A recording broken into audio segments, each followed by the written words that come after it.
Estamos de volta com mais uma entrevista, nossa série com os candidatos a vereador do Rio de Janeiro, né? Me parece que já foram todas as convenções. Hoje temos Pedro Duarte, do Novo, vereador, candidato à reeleição. O vereador Cricri, o vereador Lacerdinha, como eu chamo no Bastidores. E vereador Júnior agora tentando a sua reeleição. Tudo bem, Pedro? Tudo ótimo, Quintino. E contigo? Bem animado aqui para o desafio do ano. A pergunta que eu tenho que fazer é por que você está tentando ser candidato à reeleição? O que você não fez ou por que você tem que ficar na Câmara? Primeiro porque, e aí em total respeito aos meus colegas de Câmara, mas eu sinto muita falta aqui de vereadores independentes, né? Porque tem dois grandes blocos aqui. Na verdade, um grande e um pequeno. Um grande que é o dos governistas, que votam a favor de tudo que o prefeito manda, de todos os empréstimos, de todos os projetos, de tudo que ele pede, fiscalizam muito pouco. Aqui tem muitos desses. E tem também aqueles oposicionistas birrentos, que votam contra tudo do governo, mesmo quando coincidiria, né, teria adesão com as ideias deles. Faltam vereadores independentes, que votam a favor quando consideram correto e votam contra quando consideram o projeto ruim, que fazem perguntas, fazem questionamentos, fiscalizações. E, na minha opinião, eu sou um deles, então seria muito ruim para a Câmara perder uma figura que questiona os projetos, que faz bons debates e que, mais uma vez, vota a favor quando considera bom, sem a menor birra. E quando é contra, também não existe cargo, oferta, seja lá o que for, obrinha que mude a minha opinião. Então, é em função disso que eu considero que o mandato mereça continuidade aqui dentro da Câmara e, por isso, me coloquei para disputar a reeleição. Como oposição, como você vê... Aqui está me passando muito na cabeça que agora a gente vê muito asfalto, né? E nem asfalto, é brita e aí passa um caminhão em cima. Como você vê o uso da máquina para eleição, especialmente alguns vereadores que estão aí junto com você e todos fazendo umas obrinhas, assim, bem... literalmente tapa-buraco. É super comum, mas muito ruim, né? E aí isso está refletido no orçamento, inclusive uma denúncia, né? É uma coisa que eu expus para que o cidadão, para que a imprensa, todo mundo possa acompanhar. A gente tem um orçamento de asfalto na cidade, você junta ali algumas ações, asfalto liso, recapeamento, de 200 milhões, 300 milhões no segundo ano, quase 400 milhões no terceiro ano, e que agora, em ano eleitoral, vai para casa do 1 bilhão, B de bola, 1 bilhão de reais. E aí o questionamento é, em ano eleitoral, em ano de reeleição, precisa fazer muito mais asfalto do que os outros anos? O que acontece em anos pares, né, para ter tanto mais asfalto do que nos anos ímpares? É essa realidade de que em ano eleitoral, todo mundo sabe, a pracinha perto de casa é reformada, a frente da rua colocam aquela brita, só que vem a primeira chuva, a brita vai embora e o buraco reaparece. Então é uma prática muito ruim, porque ela mira só ganhar o voto no curto prazo, né, e não fazer de fato um debate de médio e longo prazo, o que a cidade precisa, fazer um planejamento de talvez asfaltar menos, mas asfaltar bem, para que não precise trocar todo ano, você realmente fique com aquele asfalto por 4, 5, 6 anos, que é o que pode durar um bom asfalto. E você acha que essa estratégia hoje, com internet, as mídias, ainda funciona? Ainda dá o voto que dava, sei lá, 8 anos atrás, 12 anos atrás? Ainda dá muito, mas muito mesmo, porque não é só asfalto, né? É o asfalto, é o programa de esporte, aquela aula de zumba pela manhã, é a reforminha da praça do lado. Então, tudo isso vai gerando uma sensação de que em ano eleitoral a prefeitura está muito mais presente. Só que, de fato, não é tão forte quanto antes.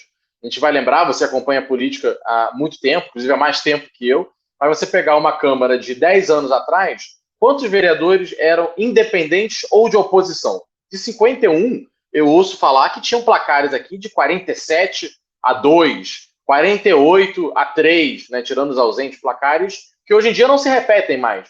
Porque você for somar a oposição e os independentes, nós temos pelo menos 10 a 12 vereadores aqui dentro da Câmara que não são subordinados ao governo. O que antes, pelo que eu ouço aqui, é meu primeiro mandato, mas que eu ouço e eu acompanhava, acontecia muito. O governo colocava 45-2, 47-3, eram lavados que não se repetem mais. Porque esses vereadores passaram a se eleger pela internet, por um voto de opinião, pelos extremismos também, né? Não tinha aquele cara extrema-direita que hoje em dia acaba que só vota em candidatos de determinado partido. Isso também não tinha. O Novo é um partido que ficou menor, né? Desde que você foi eleito, perdeu agora está com 5 parlamentares, mas foi perdendo o espaço no debate político, até porque o bolsonarismo acabou ocupando quase todo o espaço da direita. Isso vai acabar tendo reflexo na eleição municipal do Rio, né? Você, na última eleição, o Novo quase fez 2 vereadores, foi ali pela sobra eleitoral, e nesse pode ter uma dificuldade. Você tem o bolsonarismo, tá enraizado no PL, né? Quem é mais de direita, você falou, se considera direita, deve votar no PL, deve votar no Carlos Bolsonaro, outros candidatos, enquanto o Novo corre meio que por fora, né? O Novo tem ali seus candidatos bolsonaristas, mas tem mais gente, tem o MBL, tem os liberais. Mas você acha que o liberalismo do Novo para o município dá voto? Dá voto, não acho que vai ser um caminhão de votos, que o Novo vai agora eleger a maior bancada da cidade do Rio de Janeiro, mas tem espaço sim para quem quer construir uma direita independente e que mais do que isso, que debate a cidade do Rio de Janeiro. Eu sou um cara de direita, falo abertamente disso há muitos anos, você me acompanha desde o início da minha trajetória e eu assumidamente, né, sou um vereador de direita, sou uma pessoa de direita, mas faço um mandato que vai para muito além disso. Eu discuto planejamento urbano, eu discuto construção civil, eu discuto gestão de parques, eu faço um trabalho de fiscalização muito forte na educação, no transporte, na saúde, em diferentes áreas. Isso tudo muitas vezes interessa. Eu canso de receber mensagens de pessoas que falam: pô, Pedro, eu até sou mais de esquerda, mas acho você super atuante, super transparente, sempre trazendo boas informações, bons vídeos, gosto de você, vou pedir voto, vamos te explicar aqui para a família. Ou pessoas que falam: Pedro, eu nem gosto disso de ideologia, mas você é um cara presente, eu gosto de você. Eu tento ir além e eu acredito que o Novo tem muito esse potencial de não se limitar ao debate, né, esquerda e direita. Esse debate é importante, mas ele não é o único debate que existe na cidade e, muito sinceramente, eu não acho que ele seja nem o principal debate para a ampla maioria das pessoas. As pessoas estão muito mais preocupadas se o BRT delas funciona, se o filho dela vai ter uma vaga na creche, se a filha vai ter uma vacinação correta, vai ter um atendimento de posto de saúde. Essas são as prioridades das pessoas. Claro que na mesa de bar todo mundo debate ali, direita, esquerda, tudo mais, mas no fim as pessoas querem bons serviços, bons vereadores e bons prefeitos. E essa é uma janela de oportunidade para o Novo, porque nós recrutamos boas pessoas, elas se qualificam, fazem curso, a gente tem o mínimo de preocupação de fazer uma entrevista, de passar um formulário, para que a gente tenha um grupo coeso e de pessoas bem intencionadas. O que sabemos bem, não é uma prática em todos os partidos. Você consideraria que esse teu mandato, primeiro mandato, foi um bom mandato, que você poderia ter feito de melhor? E até vou falar qual foram os highlights, né? Quais foram os altos momentos do Pedro Duarte 2020-2024? Eu sou muito parcial para dizer, porque eu estou aqui no mandato, então naturalmente eu vou dizer que foi um bom mandato, mas buscando aqui autocríticas, e uma até que eu compartilho com o Diário do Rio, numa nota que vocês escreveram, né, no meu primeiro ano eu cheguei muito acelerado, e o que no primeiro momento pode parecer bom, né? Pô, que bom, muita pilha, muita energia, mas acaba que quando você abre 30 frentes de trabalho diferentes, você descobre que você não tem braço, você não tem energia, você não tem foco para conduzir 30 frentes de trabalho ao mesmo tempo.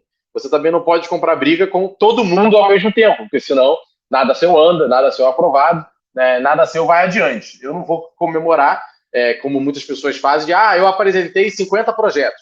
Tá, e quantos foram aprovados? Porque projeto apresentado, né, um robô, se eu colocar aí hoje em dia um chat GPT, uma inteligência artificial, ele vai escrever 1000 projetos de leis em 10 segundos.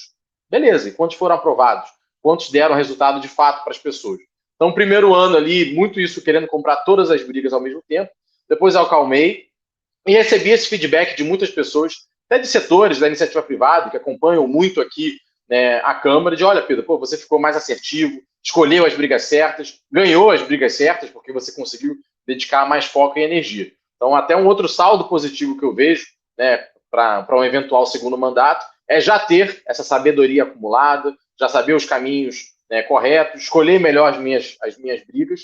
E aí, dos highlights, né, dos grandes momentos, foram algumas brigas dos quais eu, de fato, quais eu tenho muito orgulho. Uma delas com relação às nomeações no Tribunal de Contas do município do Rio de Janeiro, que eu judicializei, cheguei a suspender quando, o prefeito Eduardo Paes quis colocar, e no final acabou conseguindo, né, o chefe de gabinete dele para ser conselheiro que julga as contas dele. O vereador líder de governo para julgar as contas dele. E outros pontos, quando ele quis gastar, e aí, sem querer causar aqui nenhuma grande polêmica com a imprensa, né, mas um gasto completamente fora de controle e fora do orçamento com publicidade. No primeiro ano de mandato, no momento que as contas da cidade ainda estavam muito difíceis, uma boa publicidade de campanhas informativas é importante. Mas também vai falar, meu governo é maravilhoso porque ele reformou 300 praças e pagar para noticiar isso em todos os lugares é ruim. Vamos fazer campanhas informativas sobre o Reviver Centro, sobre o Reviver Cultural, sobre a transformação do centro da cidade. Isso é pauta positiva, de fato tem que repercutir.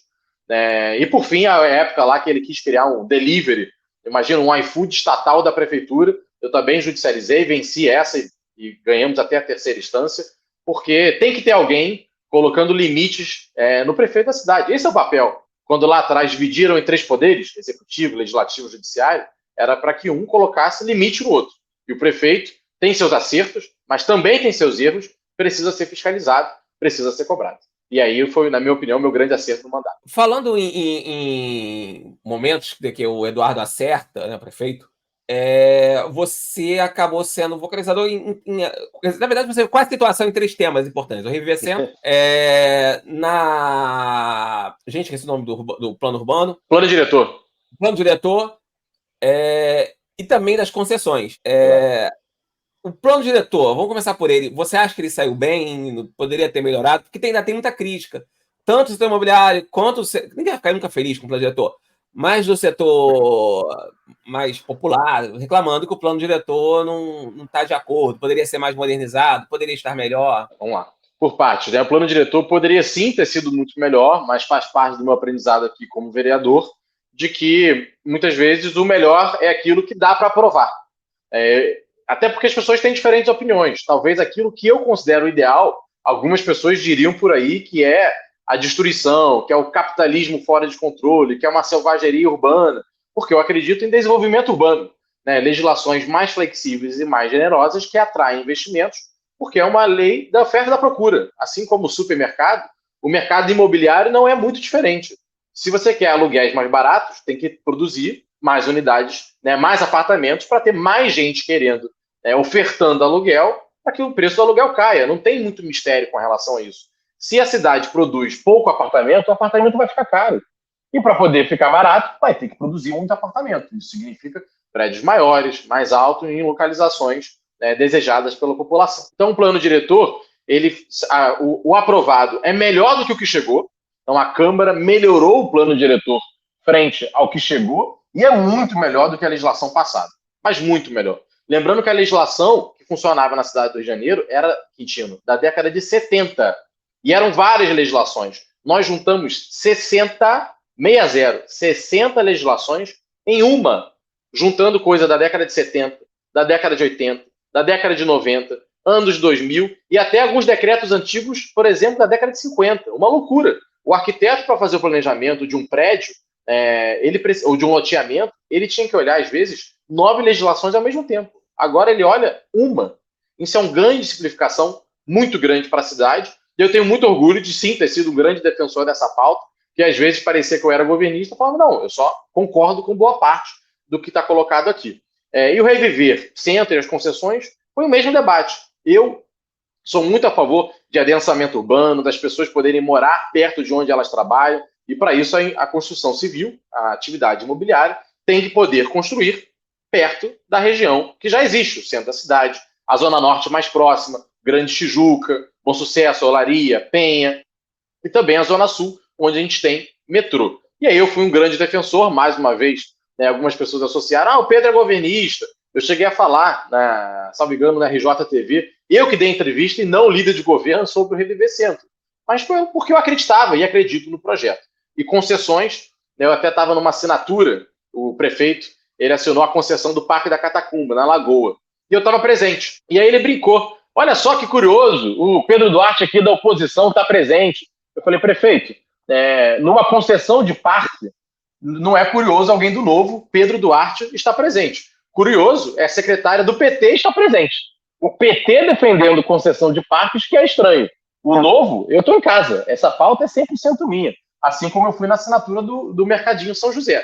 Outras pessoas que eu considero curiosa a presença delas nessa pauta. Ainda nessa pauta, Pedro, é porque você tem a concessão do Jardim Jalá que está parado por causa de judicializada. o bondinho judicializado, apesar de ter tido todas as autorizações, judicializaram. A Câmara, que deveria ser mais enfática nesses temas, que são benéficos para a cidade, na minha opinião, e de quem não é ou da Urca ou mora vizinho do Jardim de Alá, está judicializado e não anda. E às vezes você perde vai perder investimento, claro. Eu tenho história, não vou contar aqui, mas que a pessoa deixou de investir porque fala, não dá para investir na cidade. Como vereador, você consegue que isso caminhe, ou dá para evitar que o Rio vire um deserto de iniciativas pelo excesso de judicialização, vindo às vezes da oposição, de política de oposição, do MP, até da Defensoria Pública, que não deveria se meter nesse assunto. Parte a gente consegue resolver como vereador, por exemplo, quando tem legislações municipais que dão margem para o Ministério Público atuar, é importante que a gente atualize e modernize essa legislação. Um dos casos, eu mesmo sou autor de um artigo que atualiza a lei orgânica da cidade, porque lá tem um artigo que deixa confuso se pode ou não pode ter concessão de áreas verdes, por exemplo, parques urbanos, na nossa cidade. O Ministério Público, inclusive, na ação dele contra o Jardim de Alá, ele chega a citar esse artigo. Então, como vereador, sim, nós atualizando essa legislação, a gente aumenta a segurança jurídica e diminui o risco de judicialização. E tem uma outra parte que é o nosso papel como sociedade civil, como pessoas que gostam da cidade do Rio de Janeiro, como imprensa, uma coisa que vocês do Diário do Rio fazem bastante, porque aí são irresponsabilidades completas do Ministério Público. Porque o caso, por exemplo, do bondinho do Pão de Açúcar, ali você tem licença, todas as licenças municipais, análise da GeoRio, licença ambiental, licença do urbanismo, você tem autorização do IFAM, você tem autorização do IRPH, que é o Instituto de Patrimônio da cidade do Rio de Janeiro, e aí você pergunta, qual é a base para o Ministério Público estar judicializando? Qual é a licença? O Ministério Público agora tem geólogos melhores que a Prefeitura, tem especialistas em patrimônio melhores que o do IFAM, por que ele se considera tão melhor que todos esses outros órgãos públicos que são competentes e possuem expertise para fazer essa análise? E aí é um debate que a gente tem que ter como sociedade e botar limites a esses órgãos para que, mais uma vez, os órgãos públicos que têm o conhecimento para fazer a análise sejam respeitados. Porque senão o investidor fala, olha, eu vou ter que tirar 9 licenças e depois das 9 licenças ainda posso ser judicializado e derrubarem minha autorização por causa de uma liminar. Tem que ser muito doido, realmente, para colocar grandes volumes de dinheiro investindo na cidade com todo esse risco, porque 9 licenças de diferentes órgãos aparentemente não é o suficiente para se fazer uma obra. E aqui também a gente continua nesse tema, assim, também a questão da transparência da prefeitura. A prefeitura, o sistema eletrônico não funciona, né? Alguns projetos, nós estamos em 2024, né? Pelo amor de Deus. E alguns processos ainda são em papel, então você não tem uma abertura. Não tem atos secretos como tem no Estado, mas ainda há. Você não consegue descobrir quem está nomeado onde. Você foi um vocalizador muito forte disso. Teve matéria no jornal O Globo, O Dia, Diário do Rio, por aí. Todos falaram disso. Ainda assim, você não conseguiu vencer, né? Você ficou ali nem vitória de perro, né? Você não conseguiu que eles aumentassem a transparência. Você acha que no próximo mandato vai aumentar a oposição? Isso é fato, porque o PL vai ter mais voto. Vai ter uma posição pela oposição, no caso. O PSOL deve diminuir um pouco, mas o PL aumenta. Você acha que na próxima legislatura consegue fazer algo? Talvez tenha uns 17 vereadores para poder assinar um PI ou algo assim. Acredito que, exatamente, com mais vereadores independentes, a gente consiga avançar sim nessa pauta. Eu quase consegui apresentar uma CPI, que precisa de 17 assinaturas, neste mandato, exatamente sobre uma questão de uma estatal, aquela Rio Eventos, que virou uma caixa preta de nomeações.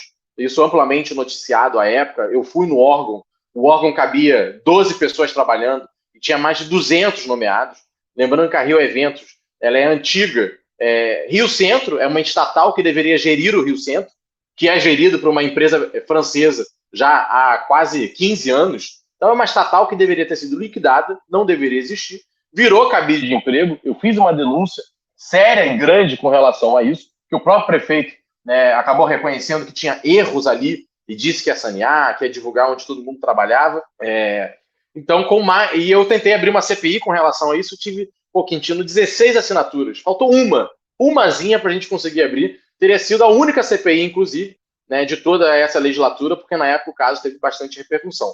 Então, confio sim que na próxima a gente vai conseguir botar uma pressão bem maior nessa pauta da transparência, inclusive, se necessário, fazendo a abertura de CPIs. Porque até hoje tem várias estatais da prefeitura que nós não temos acesso à folha de pagamento. O processo eletrônico ele funciona para uma parte da prefeitura, outra tem processo físico até hoje. Eu faço um requerimento para ter acesso, Quintino, e aí me respondem. Eu tenho direito, pelo regimento, de ter acesso em 24 horas. Aí falam assim, Pedro, mas não vai dar em 24 horas, o processo é físico. E são 782 páginas que a gente tem que digitalizar.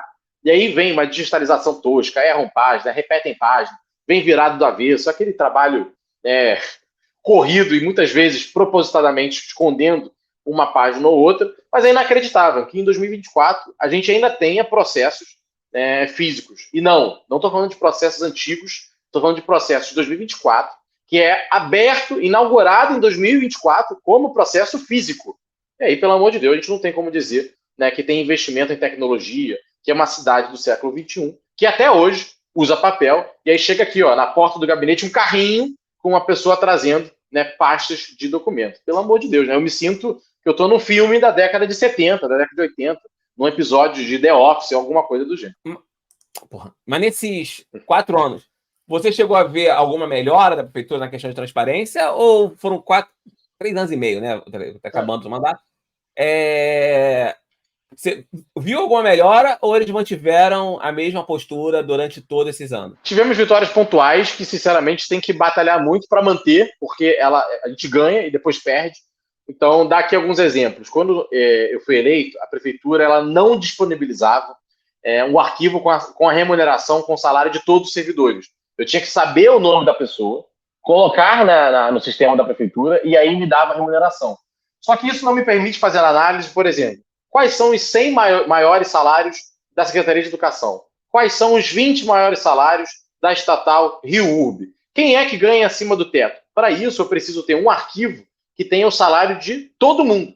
E eu consegui que a prefeitura disponibilizasse esse arquivo bruto a partir de uma pressão minha lá no início do mandato.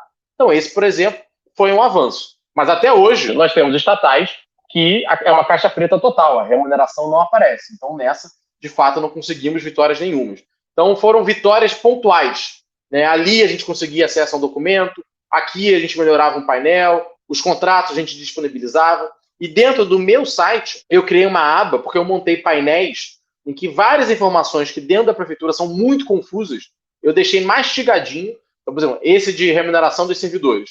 A prefeitura disponibilizou um arquivo bruto. Eu peguei esse arquivo e coloquei no painel. E a pessoa pode ir lá e fazer isso que eu disse. Eu quero os 20 maiores salários da saúde. Eu quero todos que ganham acima do teto do STF. O nosso painel dá isso, o da prefeitura não. Falando em servidor, eles não são muito fãs seus, né? Não muito. Bom, quer que eu explico sobre o motivo? Cara, quero que eu explique sobre isso. Não, perfeito. Primeiro, de verdade aqui, e não é papinho de político que eu detesto, já encontrei ao longo do mandato servidores muito qualificados, pessoas muito competentes, em que inclusive muitas vezes são eles que me mandam denúncias. Muitas das denúncias que eu faço hoje através do mandato são servidores pedindo anonimato, de forma discreta, mas são pessoas que me mandam essas denúncias porque estão ali há muitos anos, conhecem a secretaria e são mais preocupados com a secretaria, às vezes, do que com os secretários que estão passando ali por mera conveniência política do prefeito que quis agradar partido A, partido B, partido C. Então, de fato, aqui primeiro, reconhecer que existem esses bons servidores. Agora, eu sou um cara que, como pauta de vida, valorizo muito, muito o pagador de impostos. Essa é a minha regra. O cara ali paga o IPTU dele, paga o ISS, às vezes ganha um salário mínimo, 2 salários mínimos, e está ali suando para pagar seu imposto. Aí vem alguém, um servidor se une dentro de categoria, fala, eu quero triênio, eu quero quinquênio, eu quero licença especial. Começam vários benefícios para a carreira. E aí o que eu pergunto mas olha só, quem paga o imposto para pagar o seu salário, que está lá no CLT, seletista, ele tem triênio, a cada 3 anos ele tem direito a reajuste, a cada 5 anos ele tem direito a reajuste, se ele tem 5 anos de pontualidade, ele ganha 3 meses de licença-prêmio? Não, ele não ganha. Então por que você, que é pago por ele, ganha? O que eu defendo apenas é justiça entre as carreiras, que o professor da iniciativa privada tenha os mesmos benefícios que o professor do poder público. Que o enfermeiro do poder público tenha as mesmas regras do enfermeiro da iniciativa privada. Que os dois tenham a mesma previdência. Não pode o enfermeiro, né, ou sei lá, o professor de educação física se aposentar aos 65 anos na iniciativa privada, pelo INSS, mas no poder público ele se aposenta com 62, com 60. Por quê? Porque uma categoria se aposenta com uma determinada idade, né, no poder público e a mesma categoria na iniciativa privada é outra idade. É a mesma categoria, é a mesma profissão, só que uma para o público e outra para o privado. Essa é a minha filosofia. E às vezes isso traz brigas com os servidores, porque eu vou em cima desses benefícios, eu vou em cima, né, da carreira ser, na minha opinião, mais alinhada com a da iniciativa privada, mas, ao mesmo tempo, eu sou dos poucos que fazem processo seletivo para o gabinete. Eu valorizo a competência. Então, eu valorizo o concurso. Eu valorizo atrair pessoas pelo mérito, e não porque é um aliado político, porque é um cabo eleitoral. Então, eu entendo o servidor que fica revoltado, porque o chefe do setor dele é um cabo eleitoral, muito menos competente do que ele. Essa é uma prática que eu faço aqui dentro do gabinete, de valorizar, né, pela qualificação e não pelo voto. Então, eu tenho pautas em comum com os servidores, mas também tem várias outras que eu tenho uma visão diferente. E eu sou um cara que compro a briga, que fala a verdade, que dou a cara a tapa. Tem muito vereador aqui dentro que vota contra o servidor, mas não grava um vídeo explicando o seu voto. E eu gravo um vídeo explicando o meu. E aí eu acabo apanhando mais do que os outros, por ser transparente. Continuando nessa questão, o orçamento da cidade, ele não pode mais contratar, porque está ali no limite. Por outro lado, você é um defensor da ordem pública, né? Quem acompanha, e aqui eu presumo que as pessoas acompanham um pouco de vereador, e a gente depende da Câmara de Vereadores, da Guarda Municipal, para ter ordem. Quem diga que não, tem que aumentar o CEOP, ok. Mas é assim, a gente não tem um orçamento para contratar novos guardas. O último grande concurso foi há muitos anos atrás. Então os guardas já estão com uma certa idade para ficar em pé. Ou mesmo se você pegar da CEOP, você não tem idade para eles fazerem o trabalho, nem número. Por outro lado, você é do novo. Então tem aí a questão do orçamento público, defesa dele, de diminuir. Como trabalhar com esse tema? Nesse caso, você não temos orçamento, mas precisamos de mais homens na. Professor, nem tanto, mas hoje, para mim, precisamos de mais homens na CEOP, na assistência social, nessas questões que atrapalham a cidade. Morador de rua, camelôs não legalizados e outros problemas do dia a dia da cidade. O primeiro passo é criar margem. Você sabe, eu sou muito focado na responsabilidade fiscal. O governo tem que gastar menos do que ele arrecada, no máximo igual ao que ele arrecada, e a gente tem que cumprir a LRF, a Lei de Responsabilidade Fiscal, na qual, de fato, a Prefeitura do Rio de Janeiro está quase no limite, né, do limite de gastos com o pessoal. Tem uma pequena margem ali, que de fato existe, mas não é uma margem considerável. Então, o trabalho não é que muita gente se diria de forma irresponsável. Contrata porque não é gasto, é investimento. Meu amigo, se você está saindo do cofre da prefeitura, é gasto. Pode ser um gasto que traz retorno. Concordo, super concordo com isso. Mas é gasto. Tem que encaixar, né, dentro do orçamento. E um trabalho é gerar margem. Como você gera margem? Você tem dois caminhos. Um é aumentar a receita da Prefeitura do Rio de Janeiro, né, fazer com que a gente arrecade mais com o INSS, arrecade mais com o IPTU, sem aumentar a carga tributária, então, gerando atividade econômica. E por isso eu defendo tanto que a cidade do Rio de Janeiro atraia geração de empregos, atraia geração econômica, por exemplo, na construção civil. Se nós fazemos um plano diretor melhor, faz com que a construção civil invista mais. Isso é mais ISS. Se nós temos uma boa agenda de concessões na cidade do Rio de Janeiro, que atrai investimento privado, isso é o quê? É mais IPTU e é mais ISS. Então, primeiro, um trabalho para aumentar a receita, com o Rio de Janeiro sendo mais competitivo e atraindo mais investimento, com segurança jurídica e com o melhor ambiente de negócio. E o segundo, claro, é criar margem dentro da carreira dos servidores. Então, por exemplo, se a gente coloca para discutir licença-prêmio, triênio, quinquênio, as incorporações, inclusive eu judicializei parte delas porque eram ilegais. Se a prefeitura torna a carreira dos servidores mais, na minha opinião, mais justa, comparando com a iniciativa privada, né, de que você só tem promoção aquele que merece, por mérito, o reajuste ser meramente o da inflação ao longo dos anos. Você não tem triênio, não tem quinquênio, não tem licença-prêmio, não tem esse absurdo de previdência melhor que a previdência do regime geral do INSS. Se você faz uma reforma administrativa, ou seja, na gestão de pessoal, você cria margem dentro dos próprios servidores. Porque hoje, se você for olhar, eu digo aqui com tranquilidade, porque está lá no meu site, vai pegar as 15 maiores remunerações dentro da Guarda Municipal. Tem inspetor que acumulou incorporação, tanto triênio, tanto quinquênio, licença-prêmio, que o cara ganha 40 mil. 40 mil. E não é um, nem dois, nem três. Estou falando de várias pessoas.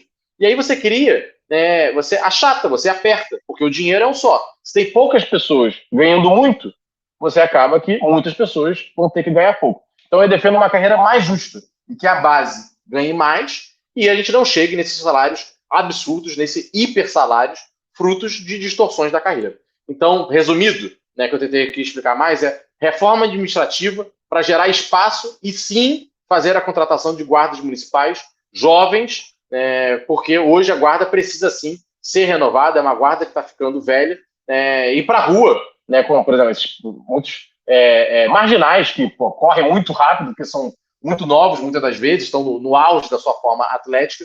Se o guarda municipal também não tiver jovem, com bom condicionamento físico, ele não vai dar conta. Não adianta botar um cara de 50 anos e achar que ele vai dar conta de 3 moleques de 23 anos. E aí entra outra questão que você também defende, que é o armamento da Guarda Municipal. Você acha que o Rio de Janeiro está preparado para uma Guarda Municipal armada? Que lembra, a Polícia Militar não deveria subir morro, e sobe. Deveria ser uma questão federal, e acaba ficando com o Estado. Isso não pode cair no colo do município. Lembrando, uma guarda que está mais velha, que tá mal utilizada. Como, assim, eu não consigo ver uma forma de balancear isso. Hoje o Rio não está preparado para ter uma guarda municipal armada. Eu defendo sim que a gente venha a ter pelo menos um batalhão, uma parte da guarda municipal armada, e eu vou explicar o porquê. Mas hoje não estamos preparados. Por quê? Eu visitei o Comando Geral da Guarda Municipal de São Paulo, eu visitei o Comando Geral da Guarda Municipal de Belo Horizonte, ou seja, 2 das maiores guardas do país, para poder comparar com o Rio de Janeiro. E o que eu vi lá foi guardas treinados pela Polícia Federal em cursos de mais de 300 horas, centenas de disparos feitos para poder ter acesso a armamento, concursos regulares, ou seja, uma guarda mais jovem, estruturas melhores de trabalho, as inspetorias melhor conservadas, melhor cuidadas, bons carros, boas viaturas, bons uniformes, ou seja, uma estrutura e um preparo que tem que vir antes da arma. Então, o que eu defendo hoje é que a Guarda Municipal, sobretudo através de novos concursos, mas podemos também aproveitar parte dos antigos, desde que façam uma prova de psicotécnico, de condicionamento físico, de adesão a esse modelo. Então, os melhores, fazer meio como um batalhão especial, os melhores da atual guarda, com novo concurso, tendo treinamento da Polícia Federal, tendo centenas de horas de aula, psicotécnico, treinamento com tiro, eu acredito sim que uma guarda municipal armada é muito bem-vinda à cidade do Rio de Janeiro. E não para tomar conta de camelô. Mas, por exemplo, se a Prefeitura do Rio de Janeiro, Quintino, vai fazer a demolição de construções irregulares da milícia do tráfico em Jacarepaguá, sabe como é que ela faz hoje? A Prefeitura precisa ligar para o batalhão da Polícia Militar para pedir apoio, para poder acompanhar a operação. Por que ela não pode ter uma parte da Guarda Municipal dela que faz esse apoio? Por que tem que pedir para a PM? Se ela vai estourar uma garagem de vans ilegais, ligadas também ao crime organizado, ela precisa pedir apoio militar, vai junto à Polícia Militar. E às vezes o comandante do batalhão diz, olha, eu só posso daqui a 4 dias, porque eu estou em guerra, porque eu tenho uma operação. Então a Prefeitura do Rio de Janeiro precisa ter autonomia de um braço armado que faça operações especiais, sobretudo nessa área de asfixiar o financiamento do crime organizado. E hoje a Prefeitura vira pedinte de PM do governo estadual. Ou pior, ela paga o contraturno. Então, por exemplo, BRT Seguro, policiais militares que no contraturno a Prefeitura paga para eles tomarem conta de estações de BRT. Por que eu não posso pagar para qualificar o meu guarda municipal e ele fazer isso dentro de uma estação de BRT em zona conflagrada, como nós temos na Zona Oeste do Rio de Janeiro? Falando do BRT, você foi um crítico da decisão da Prefeitura pegar empréstimo.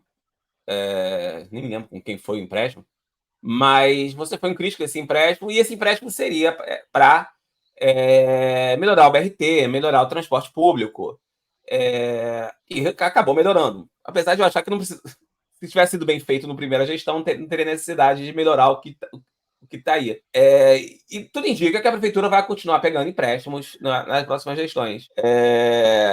Primeiro, porque você foi crítico desse empréstimo, porque às vezes, se você tem um rate bom, vale a pena pegar empréstimo. Uma empresa faria isso. Por que o poder público não pode fazer? Perfeito. Vamos lá. Primeiro que a Prefeitura do Rio de Janeiro, no início do mandato, ela teve uma sorte grande, que foi a de receber os bilhões, com B, mais uma vez, da SEDAI. O governo estadual fez uma correta privatização da SEDAI e uma parte disso o município do Rio de Janeiro tinha direito. Então, só a cidade do Rio de Janeiro recebeu, Eduardo Paes, já na gestão dele, recebeu mais de 5 bilhões de reais da outorga da SEDAI. Então, no momento que a Prefeitura do Rio de Janeiro pediu aqueles primeiros empréstimos para o BRT, ela tinha em caixa por volta de 4 bilhões de reais. E aí, ainda que o rating, né, seja bom, ou seja, os juros seja baixo, o seu dinheiro que está no caixa tem um juros melhor ainda, porque, na verdade, ele está no seu caixa. Você não está antecipando, né, receita do próximo prefeito e do outro, porque, às vezes, né, são contratos de 12 anos, 16 anos, 20 anos. São recursos de vários mandatos que você está antecipando para o seu, sendo que você tem dinheiro em caixa. E o que mais me irrita, na verdade, nesses casos, é porque a Prefeitura do Rio de Janeiro ela usava o BRT como argumento. Só que ela pediu, salvo engano, 3 empréstimos com base no BRT.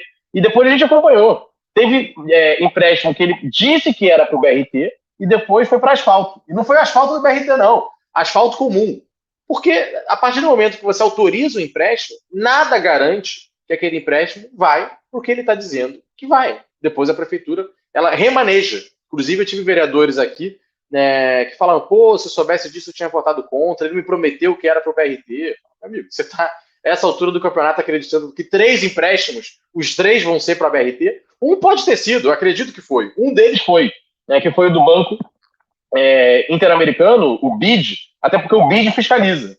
Agora, aquele que a prefeitura pediu para o Banco do Brasil, dizendo que era para a Caixa, o Banco do Brasil ele não cobra, ele não acompanha para onde vai o dinheiro. Para ele está emprestando para a prefeitura do Rio de Janeiro. Aquele ali eu tinha certeza que ia ser remanejado, que não era para o BRT. Eram para várias outras obras da prefeitura, que muitas vezes são boas. Mas a questão o prefeito da vez, ele tem o direito de antecipar recursos de 3 prefeitos para frente para ele inaugurar 6 parques? Ou é melhor que ele trabalhe com o recurso que ele tem hoje, sem se endividar, para fazer talvez 2, 3 parques? Porque hoje a Prefeitura do Rio de Janeiro, mas qual o custo disso? A gente está falando de uma prefeitura que gasta mais de 400 milhões por ano de juros. E aí é dinheiro pago para banco. O banco adora, o banco acha maravilhoso. Eu estou falando de juros, né, da parcela. Porque você tem que pagar a parcela do empréstimo mais os juros. É muito dinheiro. Se prefeitos do passado não tivessem contraído tantos empréstimos, hoje isso era dinheiro livre para fazer investimento. Continuando essa questão do transporte, você defende o transporte mais integrado. Hoje, vamos supor, alguém que pegue um trem para Central, teria que pegar um VLT para chegar, por exemplo, na Rio Branco. Pode ir andando, claro, mas não é o ideal, porque é longe, um dia de calor de 40 graus, você vai chegar no trabalho suado, já cansado. Mas não é uma integração, a não ser que você esteja o Rio Card, isso é caro para um trabalhador, o trem está caríssimo.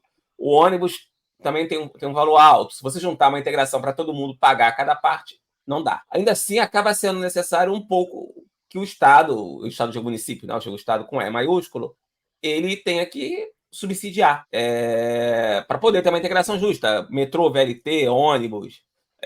O meu sonho era que não tivesse ônibus no centro do Rio, né? Que fosse tudo VLT. Você acha possível, com orçamento, e aí lembrando, você como novo, né? Essa questão do subsídio para transporte público, dá para defender? É possível? Dá para defender, inclusive a ampla maioria dos países liberais e dos países desenvolvidos, vamos falar aqui de Reino Unido, Japão, Hong Kong, Estados Unidos, Chile, quase todos eles possuem subsídio dentro do transporte público. Agora, claro, baseado em metas, transporte de alta capacidade, você de fato tem que ter uma boa governança para que esse dinheiro não se perca. Mas incentivar e possibilitar o sistema integrado é fundamental e é papel, sim, do poder público.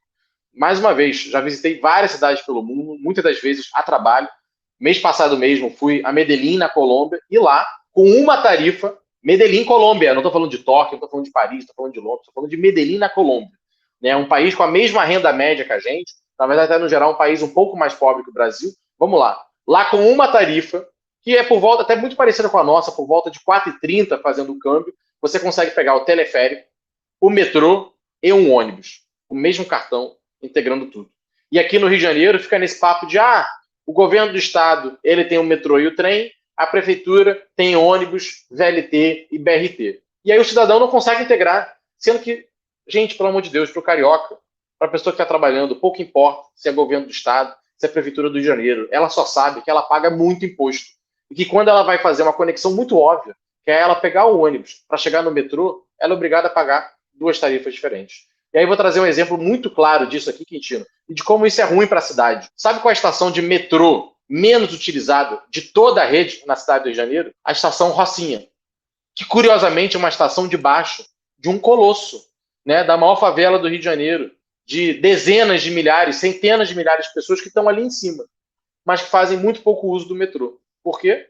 Porque é muito mais barato pagar o ônibus, a van faz integração, a pessoa consegue pegar a van, integrar no ônibus, e às vezes fazer um caminho muito mais difícil do que ela simplesmente pegar a van, chegar ali na base da Rocinha, pegar o metrô e chegar no emprego ou na Barra da Tijuca, onde ela poderia conectar no BRT ou chegar na Zona Sul do Rio de Janeiro. E aí ela às vezes faz duas, três conexões de ônibus que emite mais carbono, demora muito mais, causa mais engarrafamento, sendo que tem espaço no metrô para ela utilizar. Mas um é 7,50 e não integra, o outro é 4,30 e integra. E aí vem uma grande diferença da cidade que a gente quer. Eu sou a favor de uma cidade que incentiva e apoia o uso do transporte de alta capacidade, metrô e trem, com integração. E olhando quase todos os países desenvolvidos do mundo, sempre há uma participação do poder público nisso. E o Rio de Janeiro não pode ficar de fora desse debate. E o caminho é uma autoridade metropolitana, como Lima, no Peru, tem. Mais uma vez, não estou falando de nenhuma cidade europeia super desenvolvida, super rica. Estou falando de Lima, no Peru, uma autoridade metropolitana que tem junto governo do estado e prefeituras da região metropolitana. E todas elas juntas dividem essa conta e dividem o planejamento do transporte. Porque o cidadão não quer saber se o ônibus é municipal e o trem é estadual. Ele quer poder usar os transportes com uma tarifa que caiba no bolso dela. E aqui você falou da Rocinha, então vai também a questão de habitação. Uma vez você falou... um tema que parece que não está na Câmara, tá? Habitação popular. No nosso projeto, nosso plano de habitação é favela, é verdade. Vamos deixar a favela crescer e dane-se o resto. Às vezes o que me parece, você não tem nem esse debate na Câmara. Você já fez um vídeo, já fez alguns temas exatamente sobre isso. Favelas menores e tudo dá para você trocar para habitação popular. Ainda assim, é um tema que não foi discutido. A própria gestão sua não foi muito, como você falou, não dá para ter muito braço, não foi muito forte nisso. E ninguém falou. Eu falo desde a esquerda que deveria tratar desse tema. É um tema. Habitação popular é um tema da esquerda, não deveria ser só, mas é. E é um tema deixado de lado. Hoje você não trata de habitação popular. Então você tem, na verdade, dois projetos. Você bate muito no uso da questão dos imóveis públicos abandonados e nessa questão, né, da favelização da cidade, que deveria acontecer. Como você acha, eu quero que você trate tanto desse tema que você tratou nessa gestão, como vereador, e se reeleito, né, começando a campanha, aí você pode pedir voto, mas reeleito, né, você que já vai ser reeleito, você trataria na próxima legislatura? Primeiro, uma crítica muito dura aqui ao atual prefeito da cidade, Eduardo Paes, porque só nessa gestão eu já perdi as contas de quantos secretários de habitação ele teve, 6 ou 7, porque é inadmissível. Imagina que empresa, que trabalho funciona quando 6 ou 7 pessoas, no intervalo de 3 anos e meio, chefiam uma pasta. Mostra o total descaso, como o Eduardo Paes ignora a pauta da habitação. É uma moeda de troca que ele entrega para um grupo político, depois ele entrega para outro partido, tira, coloca e dane-se o resultado que essa secretaria consegue ter. Inclusive, no próprio acordo de resultados da prefeitura, que faz uma análise do desempenho, né, das secretarias, essa secretaria sempre tem uma nota muito ruim e um desempenho muito ruim. E eu não culpo os técnicos que trabalham lá. Eu culpo porque a prefeitura, porque é impossível trabalhar, fazer qualquer planejamento de médio ou longo prazo, quando toda hora troca o secretário. Então, isso posto, vamos lá. O desafio da habitação, ele é um dos mais importantes que a gente tem para debater como vereador, porque as pessoas, já é um clichê na política, mas é muito real, as pessoas não moram em Brasília, elas não moram na União, elas não moram no governo do Estado. elas moram nas cidades, nas prefeituras. Então, tem muitos temas que realmente competem aos deputados federais, que competem aos deputados estaduais, mas, na minha opinião, transporte e habitação são responsabilidade direta dos vereadores. A gente tem que entrar nesse debate. E aí, eu divido em dois grupos principais. Aqueles que são de classe média baixa, e têm capacidade financeira de comprar um apartamento, mas precisam de apartamentos baratos à venda. E aí a gente tem que fazer uma legislação que permita a produção de imóveis cada vez mais baratos. E aí como é que faz o imóvel ser mais barato? Você não exige vaga de garagem, você não exige áreas comuns, você permite que os apartamentos sejam pequenos, que hoje, inclusive, tem crescido. É apartamentos de 30 metros quadrados, 32 metros quadrados, 36 metros quadrados. Aí alguém vai me dizer, Pedro, mas é um absurdo alguém morar em 36 metros quadrados. Então, beleza, o mercado formal não pode produzir, o mercado legal. O mercado ilegal vai produzir, porque na favela ele vai encontrar, né, uma casinha de 30 metros quadrados. Então, mas o mercado formal não pode. Esse sempre é proibido de construir. Então, a gente tem que fazer uma legislação que seja competitiva, que permita ao mercado imobiliário entregar apartamentos o mais barato possível. Porque com isso, uma classe média baixa consegue comprar o apartamento. Isso melhora a habitação da cidade. E tem uma outra faixa de renda que a gente sabe não tem condição, né, de comprar um apartamento, de entrar no financiamento, e acaba indo para a favelização, para o ilegal, para a construção, né, irregular e tudo mais. E aí tem formas de lidar com isso. Nas grandes favelas, por exemplo, uma Rocinha, eu considero hoje impossível você dizer que eu vou transformar toda a Rocinha em conjunto habitacional de predinhos e tudo mais. Faz a conta. É impossível. A gente está falando de uma conta multibilionária, de um desafio basicamente impossível de ser enfrentado. O que você tem que fazer ali é muita regularização fundiária, melhorar as condições de habitação, garantir iluminação, ventilação e retomar o controle territorial para que aquilo, né, as pessoas não vivam sob o comando do tráfico ou da milícia. Mas transformar tudo aquilo em prédiozinho, eu particularmente considero, né, muito, muito, muito difícil, não acho que seja o melhor caminho. O melhor caminho é qualificar essas grandes favelas para que elas sejam lugares melhores para se viver do que são hoje. E transformar, como você disse, as pequenas favelas de 2.000, 3.000, 4.000 famílias, que nós temos várias dessas, em conjuntos habitacionais, em moradia, através de prédios. Isso é super factível, porque muitas das vezes, inclusive, essas favelas estão localizadas em terrenos valorizados. Chapéu Mangueira, Morro Azul.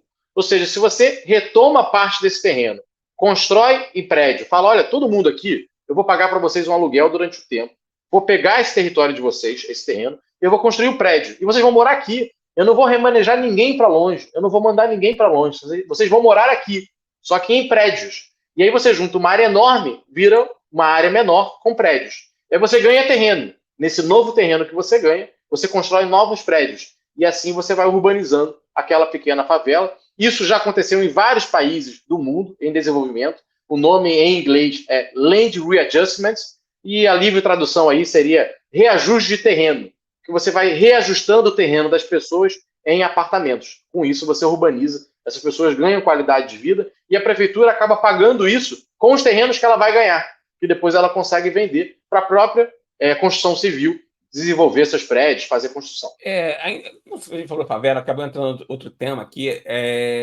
A gente tem uma cidade, tem duas cidades, né? Você tem o Rio, que o governo manda, e tem o Rio, que tem uma teocracia no Complexo de Israel. Você tem áreas que são dominadas ou pela milícia, que hoje tanto faz, milícia ou tráfico, que são dominados. E aí vem uma questão que, na verdade, acaba elegendo pessoas que não são interessantes para a cidade. Há um domínio do crime organizado, na verdade, são senhores da guerra que dominam esses lugares e não deixam um candidato como você entrar, um candidato que não seja daquela que tem um acordo com o tráfico. Fazer campanha nesse sentido, você tem uma campanha reduzida à cidade menor, né? Você tem uma campanha reduzida a algumas regiões só onde o crime não comanda. Para mim, o maior problema hoje da cidade do Rio de Janeiro, Quintino, é a questão do domínio territorial. Isso passa pela segurança. A primeira resposta, que é a mais simples, é de fato falar. O maior problema do Rio de Janeiro é a segurança pública. Mas acho que isso não explica suficientemente bem o desafio que a gente tem. Porque se nós formos olhar, por exemplo, homicídio, muitas capitais do Nordeste têm mais homicídios do que o Rio de Janeiro. Se for pegar roubo, também existem várias outras cidades do Brasil que têm índices piores que o do Rio de Janeiro. Então o Rio, nessa questão de violência, nos índices, ele não é o pior em vários dos índices. Mas por que o Rio, então, se tornou essa referência tão grave de problema da violência? E aí, por isso, eu digo que é o domínio territorial. Porque nenhuma outra cidade do Brasil tem um problema tão grave de domínio, controle territorial pelo poder paralelo do que o Rio de Janeiro. Só aqui que milícia e tráfico controlam uma parte tão grande do território e de forma tão intensa. Porque não é só uma limitação de entrar e sair ou um controle para garantir uma boca de fumo. A gente sabe, é venda de botijão de gás, é internet, é gato. Porque antes, no início, a pessoa só fazia gato para não pagar. Agora a milícia ou o tráfico fazem gato e cobram da pessoa. Chega lá um boleto paralelo para ela. Tem estações de estações de trem, que hoje são comandadas pelo tráfico, pelo poder paralelo. A pessoa não pode usar a bilheteria oficial. Eles quebraram um muro e a pessoa vai por aquele muro e paga a tarifa ali para o comando, para o tráfico local. Isso é um nível de controle territorial que não existe igual em nenhuma outra cidade do país. E esse é o maior desafio que a gente tem hoje. O que o Estado retome o controle do seu território. Esse é o nosso maior desafio enquanto cidade e enquanto governo do Estado do Rio de Janeiro. E aí, claro, isso se reflete também nas eleições. Porque se o cara controla a internet, ele controla a luz, ele controla o botijão de gás, ele cobra a taxa do comércio, ele não vai controlar quem entra lá para pedir voto? Ele não vai controlar quem é o vereador eleito por aquela região, que depois, dentro da Câmara, dentro do poder público, vai ajudá-lo? Infelizmente, é essa relação promíscua que se criou entre crime organizado e política na cidade do Rio de Janeiro. Muito em função desse controle territorial, porque eu sei que existem várias partes da cidade que eu não posso entrar. E aí, de fato, vale questionar. Existe democracia quando os partidos políticos não podem entrar em determinado território de uma cidade? Na minha opinião, isso vai no coração do nosso conceito de democracia. Porque a pessoa ela não tem acesso a vários dos candidatos que ela deveria e teria o direito de conhecer. Chegando uma hora, né? O tempo que a gente coloca de limite aqui, que se deixar a gente vai falar aí durante mais 5 horas. Outro tema que colocam aqui nas pontos centrais do seu mandato é a primeira infância como prioridade. Há um orçamento bem parrudo para a educação, porque é o orçamento de obrigação constitucional, né? Você não consegue nem diminuir disso. Onde a prefeitura está errando, porque você diz que mais de 3 mil crianças aguardam uma vaga na creche. Esse número está correto? A pergunta. E como zerar isso, né? Lembra, o orçamento já está no máximo dele possível. A prefeitura nem consegue mais alocar ali, inclusive sou contra, já tem 20 e poucos %, dá para fazer alguma coisa, né? Dá para fazer muita coisa, Quintino. Vamos lá, por que esse foco na primeira infância? Todos os estudos, inclusive, né, tem várias pessoas que já ganharam Prêmio Nobel de Educação, de Saúde, apontando que a primeira infância ela é o momento mais importante da vida de uma criança. Seja pelo lado da educação, basta ver que a gente sempre fala, né? A gente vê uma criança, ela aprende a mexer no celular, ela aprende a falar uma língua, só vendo as outras falando. Você muitas vezes só consegue dominar uma língua de forma natural se você aprende ela criança. Se aprende mais velho, nunca chega naquele nível de quem foi alfabetizado em determinada língua. Porque nos primeiros anos, a criança ela é uma esponja e ela tem uma capacidade de absorção, né, de informação, de conteúdo, de aprendizado muito, muito, muito potente. E se for desperdiçado, aqueles anos é algo que não volta mais. E a mesma coisa na saúde. Né? Se uma criança ela tem uma nutrição ruim quando ela é pequena, ela fica menor, ela fica mais fraca, ela muitas vezes afeta o raciocínio dela. Então, são anos muito importantes para que essa criança ela tenha acesso a uma boa educação e a uma boa saúde, do ponto de vista de vacinação, de nutrição. Tem até algumas prefeituras pelo Brasil que hoje estão começando a criar uma secretaria da primeira infância. E olha que de tanta secretaria inútil que o Eduardo Paes criou, integração metropolitana, cidadania, desenvolvimento solidário, que ele fica criando aí para agradar os amiguinhos políticos dele, essa era uma boa secretaria de ser criada. E eu vou dar um exemplo. Uma criança nasce numa maternidade da prefeitura.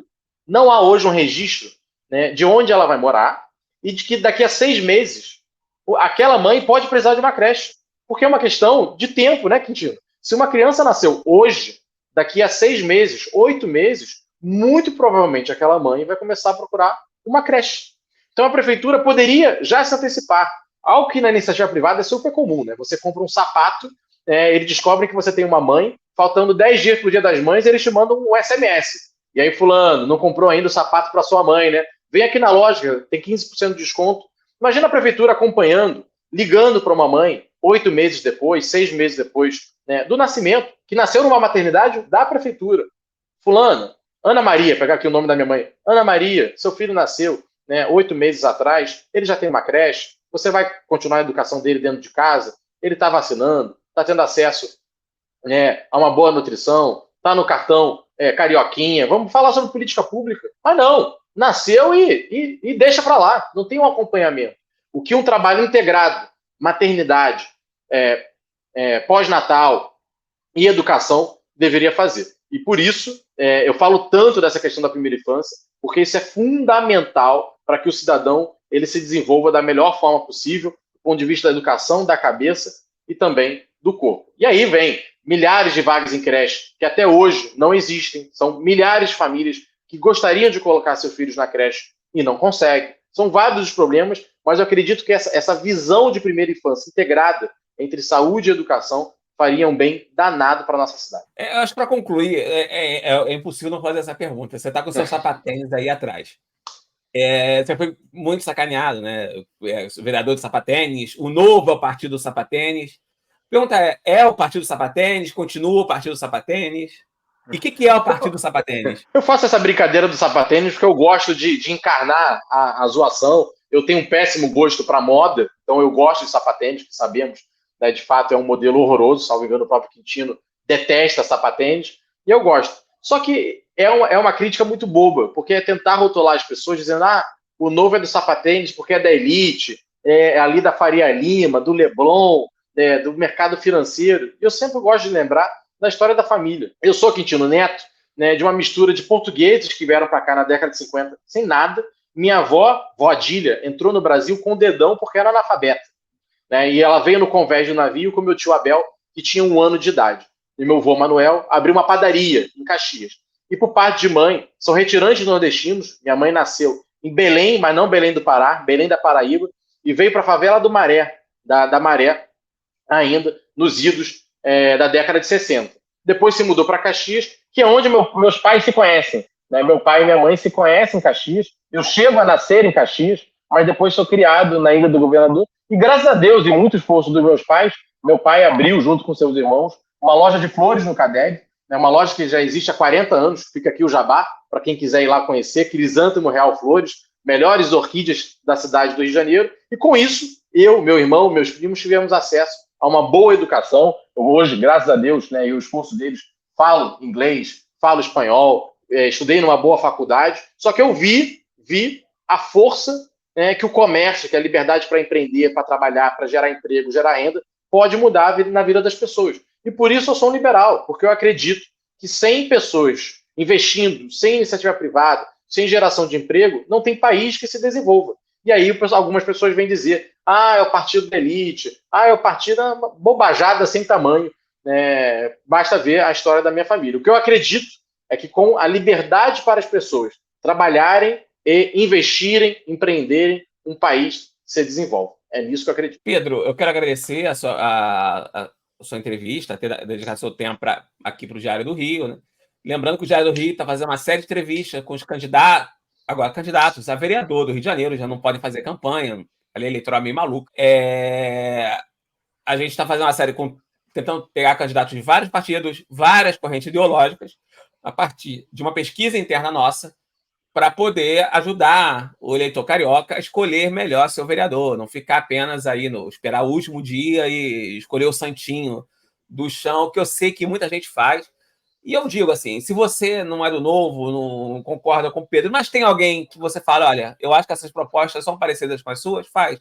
Eu faço isso com meus amigos, eles perguntam em quem votar, eu falo, olha, se você é de direita, vote tal, se é de esquerda, vote tal. É um jeito da gente ajudar, né? Se você é ambientalista, tem bandos de ambientalistas, já entrevistou alguns, urbanistas, e por aí vai. Então, é uma forma de ajudar. A entrevista vai estar no nosso YouTube, no Spotify, todos os canais do Diário do Rio a gente tenta botar entrevista, e o Pedro deve gerar cortes se ele ficar depois do vídeo. Vai estar no canal Política do Rio, no Instagram do Diário do Rio e do TikTok também. E se tiver menos um minuto no Stories, porque eu uso inteligência artificial, porque também não tem esse tempo todo. Obrigado, Pedro. Quintino, eu que agradeço o convite. Mais uma vez, parabenizar você e o Diário do Rio por sempre serem os mais atentos na cobertura, né, da nossa cidade, da política local. Tem muita gente que gasta muito tempo falando de Brasília e esquece a cidade que a gente mora, e não é o caso de vocês. Parabéns ao Diário do Rio, parabéns ao Quintino. Obrigado, gente, e até o próximo.